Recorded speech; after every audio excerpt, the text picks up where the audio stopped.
Gas. Oke, Assalamualaikum warahmatullahi wabarakatuh.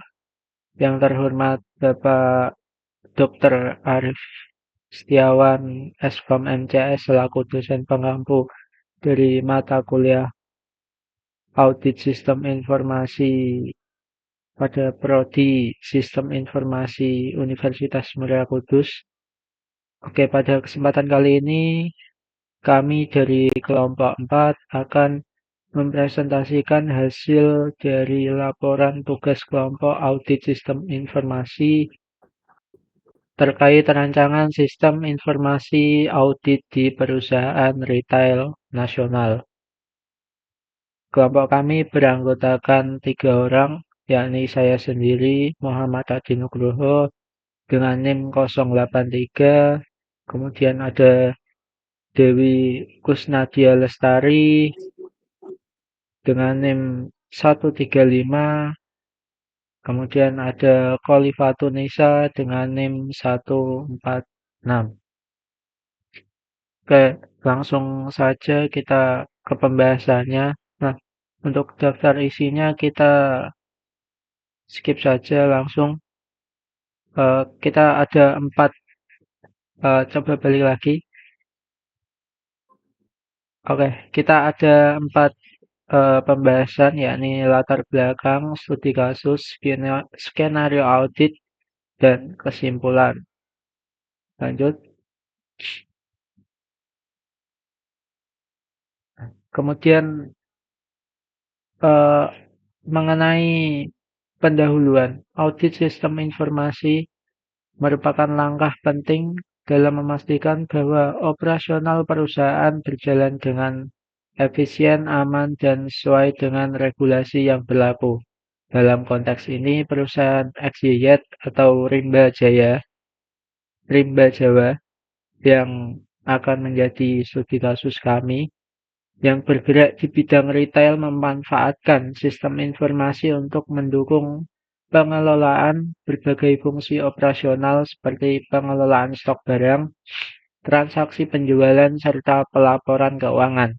Sistem informasi yang ada di perusahaan XYZ memiliki peran strategis dalam menjaga kelancaran operasional dan memastikan bahwa seluruh aktivitas perusahaan berjalan sesuai dengan standar yang ditetapkan. Oleh karena itu, dilakukan audit untuk mengevaluasi apakah sistem yang digunakan selama ini dapat berfungsi optimal dan mematuhi regulasi yang berlaku, khususnya dalam aspek keamanan data dan efektivitas pengelolaan informasi. Selanjutnya,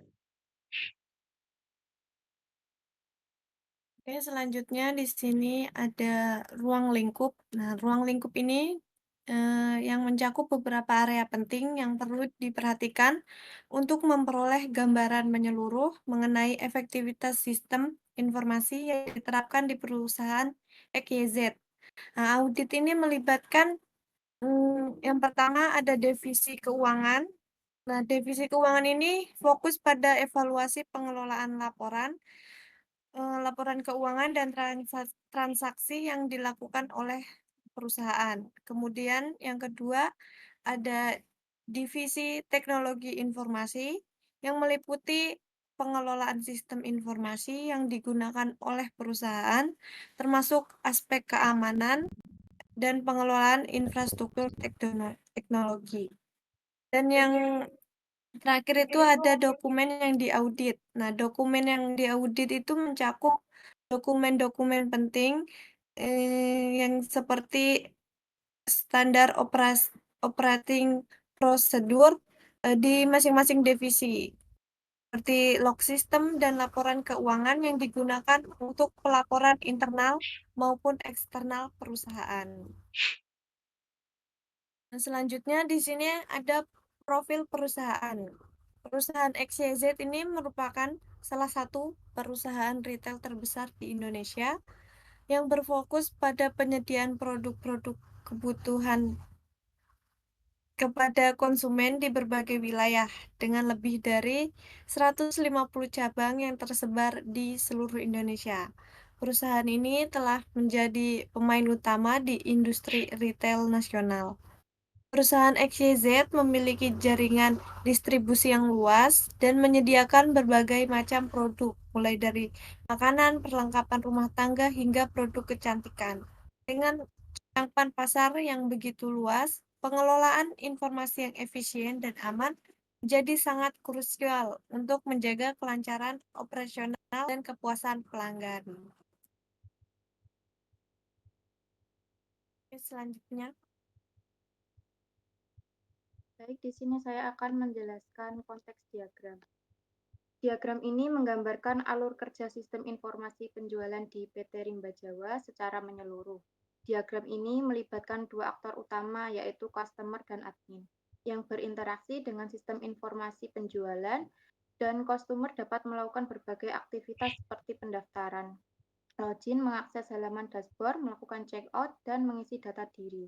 Setelah check-out, sistem akan memverifikasi pesanan, memberikan konfirmasi, dan menyimpan riwayat pesanan. Selain itu, customer juga dapat mengunggah bukti pembayaran dan melihat riwayat faktur serta riwayat pesanan. Sedangkan admin bertanggung jawab untuk mengelola data di sistem. Admin dapat memproses pendaftaran penggunaan baru, memverifikasi login, dan memastikan data pesanan serta faktur tersimpan dengan baik. Admin juga memiliki akses untuk mengelola data produk, pengaturan, dan membantu riwayat transaksi. Diagram ini menunjukkan hubungan alur data antar aktor dan sistem dengan garis yang mengidentifikasi input, output, serta setiap aktivitas. Selanjutnya, diagram use case.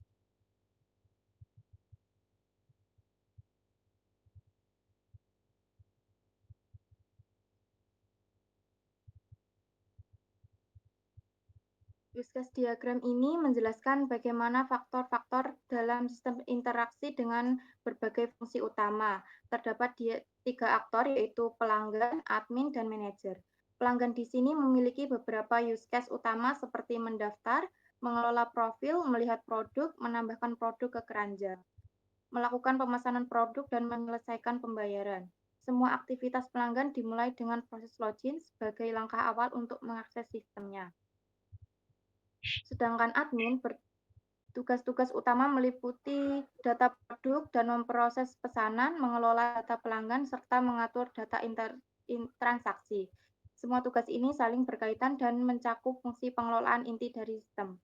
Sementara itu, manajer berfokus pada analisis data, yaitu melihat laporan penjualan dan laporan interaksi untuk keperluan strategis. Diagram ini memanfaatkan relasi include untuk menunjukkan bahwa beberapa proses saling berkaitan atau bertanggung jawab pada fungsi lain. Kemudian, data flow diagram. Data flow diagram di sini menggambarkan alur data dalam sistem informasi penjualan secara lebih terperinci. Customer melakukan interaksi dengan mendaftarkan di sistem, mengirimkan data yang kemudian diverifikasi oleh sistem, sehingga mendapatkan notifikasi pendaftaran berhasil. Setelah itu, customer dapat login untuk mengakses halaman dashboard, melakukan check-out, dan mengisi data diri. Sistem kemudian memverifikasi pesanan yang memberikan resi kepada customer. Jika pembayaran setelah dilakukan, customer dapat mengunggah bukti pembayaran yang selanjutnya akan diproses oleh sistem. Sementara admin bertugas untuk mengelola data dalam sistem termasuk memantau riwayat pesanan, riwayat faktur, dan melakukan pengaturan sistem. Diagram ini menampilkan aliran data antar aktor yang ada customer dan admin dalam sistem melalui proses-proses dirinci menggunakan lingkaran bernomor. Diagram ini memberikan gambaran yang jelas tentang bagaimana data bergerak dan diproses dalam sistem untuk mendukung operasional penjualan PT Rimba Jawa. Selanjutnya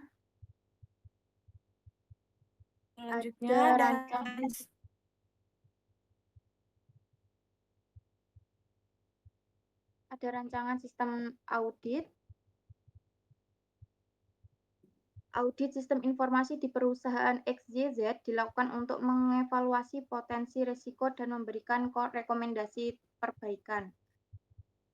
Tahapan utama yaitu meliputi pertama ada identifikasi divisi dan dokumen, mengidentifikasi divisi penting seperti keuangan (TI), serta mengumpulkan dokumen relevan seperti SOP, log sistem, dan laporan keuangan. Yang kedua ada evaluasi sistem informasi, menilai sistem di divisi keuangan untuk mengelola transaksi dan laporan keuangan, serta di divisi TI untuk keamanan data, infrastruktur, dan stabilitas sistem. Kemudian yang ketiga ada audit dengan e-audit. Audit dengan e-audit menggunakan formulir e-audit untuk memudahkan pencatatan temuan dan memastikan semua aspek tercakup. Keempat, analisis dan rekomendasi. Temuan dianalisis untuk menyusun rekomendasi perbaikan keamanan data, prosedur pengelolaan informasi, dan penerapan teknologi. Yang terakhir ada penyusunan laporan. Penyusunan laporan ini hasil audit dirangkum dalam laporan berisi temuan, analisis, dan rekomendasi untuk perbaikan berkelanjutan.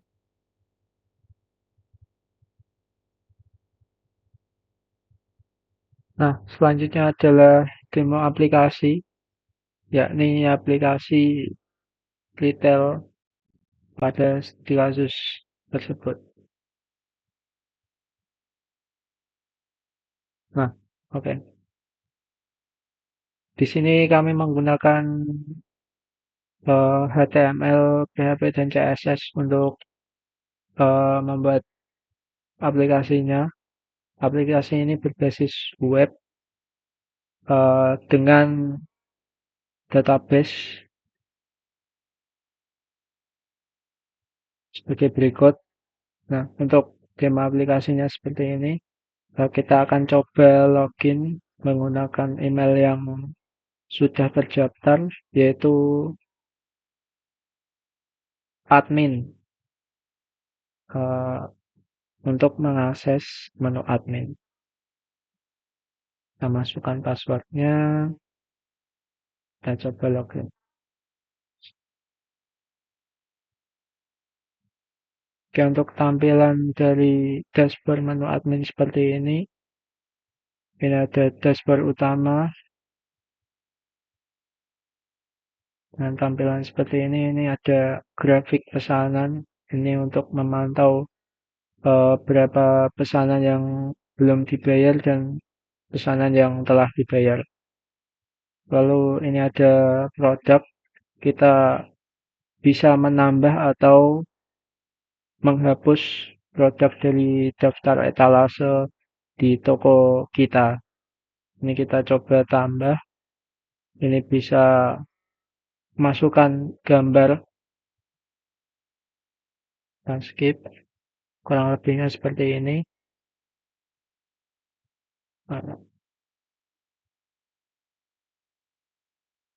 Lalu kita juga bisa menghapus.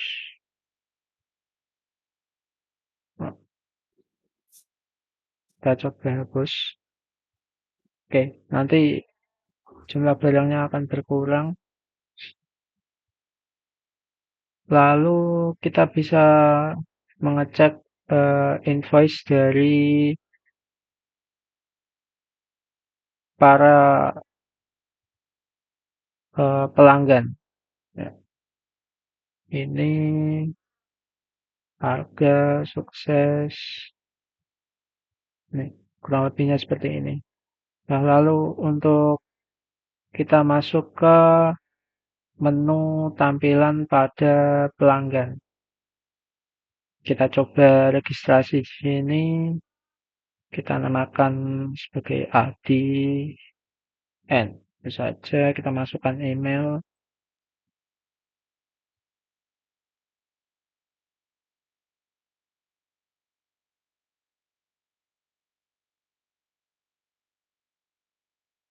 Kita masukkan password.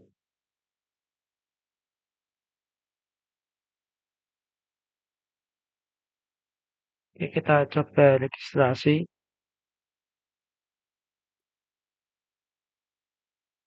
Oh, kita ulangi.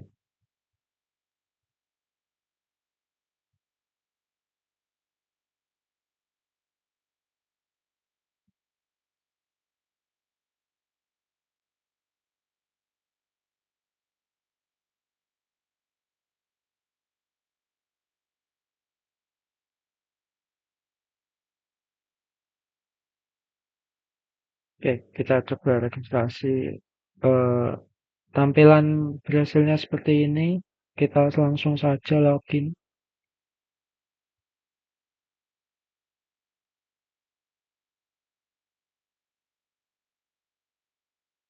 menggunakan akun yang sudah terdaftar atau sudah terregistrasi tadi.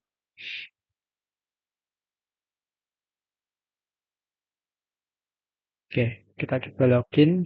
Nah, tampilannya akan seperti ini. Ada 4 produk tadi. Eh, Bisa dilihat seperti ini. Nah, lalu jika kita ingin eh, memasukkan produk ke dalam keranjang, kita bisa add to cart. Contoh kita masukkan 2, lalu di sini akan tampil.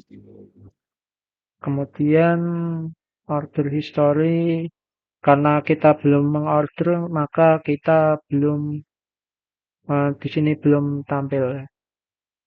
Kalau billing juga belum, kurang lebih tampilannya seperti ini. Ada setting. Setting di sini kita bisa eh, mengupdate profil kita, melengkapi. Di sini ada pilihan change password, kita skip saja, lalu kita bisa coba order.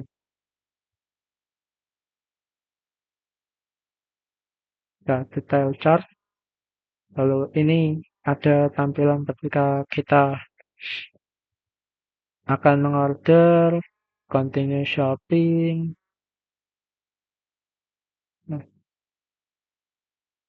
Nah, kita coba check out. Check out nanti akan tampil halaman eh, checkout form. Kita kita acak saja. Kita coba provinsi Jawa Tengah, city. Ini terintegrasi. Password kita ekspedisi. Kita pilih JNE pajak. Nah, ini total. Nah, ini ada pilihan metode payment. Kita coba pilih salah satu.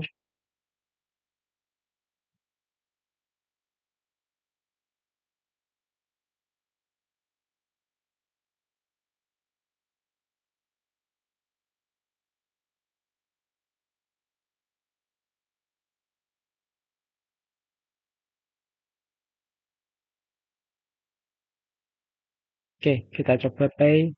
Nah, kurang lebihnya seperti ini. Oke, saya rasa cukup. Oke, kita alihkan lagi ke diskon. Oke, selanjutnya. Oke, selanjutnya di sini ada skenario audit. Nah, yang pertama ada divisi yang diaudit. Apa saja divisi yang diaudit masuk dari divisi bertanggung jawab atas pengelolaan laporan keuangan, masuk transaksi harian, arus kas, dan laporan keuangan kepada pihak terkait. Dan divisi teknologi informasi.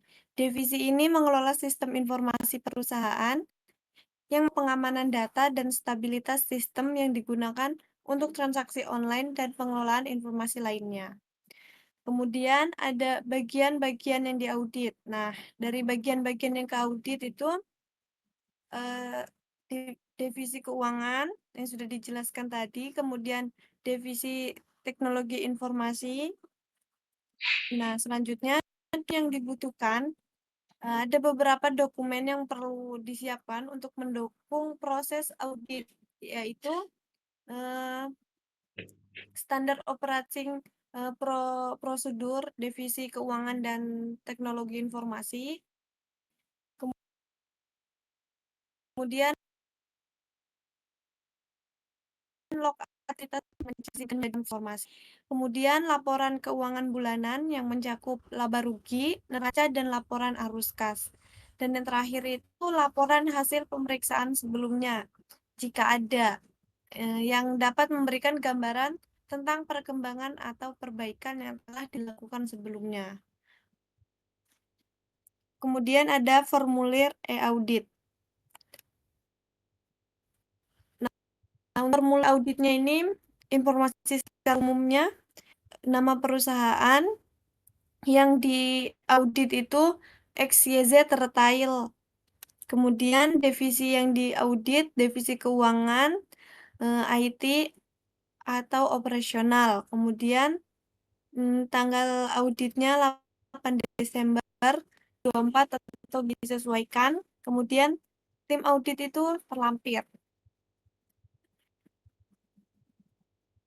Nah, selanjutnya di sini ada tabel parameter dan temuan audit. Nah, di sini ada para audit, indikator keberhasilan, kemudian temuan audit, tingkat resikonya, rekomendasi perbaikan, target waktu, dan status. Nah, untuk yang pertama, parameter yang diaudit itu keamanan sistem. Kemudian indikator keberhasilan sistem memiliki firewall dan enkripsi. Temuannya itu firewall belum diperbaiki sejak 2 bulan lalu. Tingkat resiko di sini tingkat resiko komentarisinya firewall dan tambahkan IDS atau IPS. Di sini rekomendasi perbaikannya itu untuk fokus keberhasilan audit TI untuk memastikan keamanan, efisiensi, dan kepatuhan terhadap standar.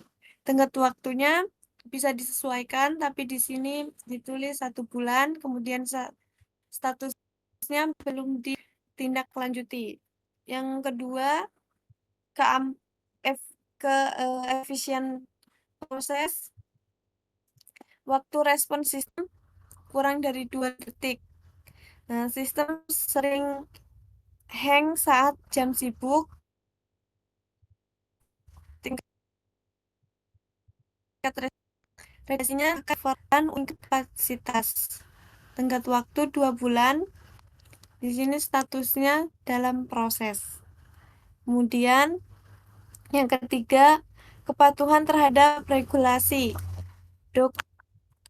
Indikator keberhasilannya dokumen sesuai standar ISO 2701. Temuan audit, beberapa dokumen teknologi informasi tidak sesuai dengan kebijakan perusahaan.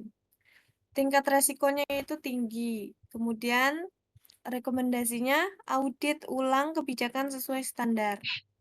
Tenggat waktu 1 bulan, statusnya ditindaklanjuti. Kemudian yang data, indikator keberhasilannya frekuensi backup minimal 1 kali per hari. Temuannya, backup hanya dilakukan manual tanpa jadwal teratur. Tingkat risikonya tinggi. Kemudian rekomendasi sistem backup harian. Tenggat waktu minggu ini statusnya dalam proses. Kemudian ada akurasi laporan, indikator keberhasilannya, keselarasan laporan dengan data. Temuan audit, keuangan dengan data bank. Kemudian resikonya tinggi, rekomendasikan sinkronisasi ulang data lapangan. Waktu 2 minggu Selanjutnya kesimpulan. Oke, dari materi yang telah kami sampaikan bisa Untuk diambil kesimpulannya, kesimpulan. berdasarkan hasil audit yang Maaf, dianalisis yang kemute. dilakukan. Oke, untuk Lanjut. terima kasih dari penjelasan yang telah kita sampaikan bisa ditarik kesimpulan bahwa berdasarkan hasil audit dan analisa yang dilakukan, laporan ini menyimpulkan bahwa audit sistem informasi di perusahaan XYZ sangat diperlukan untuk memastikan efektivitas, efisiensi, dan kemampuan sistem yang digunakan. Audit dilakukan pada dua divisi utama, yaitu divisi keuangan dan divisi teknologi informasi dengan fokus pada beberapa aspek penting seperti pengelolaan data, keamanan sistem, dan kepatuhan terhadap regulasi. Temuan utama dari audit ini meliputi beberapa kelemahan seperti keamanan sistem perusahaan masih belum optimal karena firewall tidak diperbarui secara berkala. Selain itu, proses operasional seringkali mengalami hambatan, terutama ketika sistem menghadapi lonjakan beban pada jam-jam sibuk. Di sisi lain, terdapat ketidaksesuaian antara laporan keuangan perusahaan dan data bank yang membutuhkan perhatian lebih lanjut. Untuk mengatasi masalah tersebut, perusahaan disarankan untuk mengambil langkah-langkah strategis seperti memperbarui perangkat keamanan termasuk firewall dan menerapkan sistem backup otomatis. Perusahaan juga perlu meningkatkan kapasitas server guna mengurangi gangguan selama jam sibuk. Selain itu, penyelarasan data laporan keuangan dengan data bank harus dilakukan untuk memastikan akurasi dan integrasi informasi keuangan. Pelaksanaan rekomendasi ini diharapkan dapat meningkatkan efisiensi, keamanan, dan kepatuhan sistem informasi perusahaan sehingga mendukung kelancaran operasional dan pencapaian tujuan strategis perusahaan. Dengan audit yang terstruktur dan berkelanjutan, perusahaan dapat memastikan bahwa sistem informasi yang digunakan sesuai dengan standar yang terbaik yang berlaku. Oke, sekian presentasi dari kami.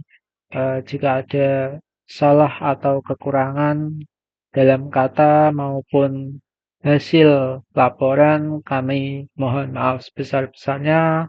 Terima kasih kepada Bapak Dr. Arief Setiawan Eskom MCS yang telah membimbing kami pada satu semester kali ini. Sekian dari kami, kelompok 4. Izin undur diri. Assalamualaikum warahmatullahi wabarakatuh.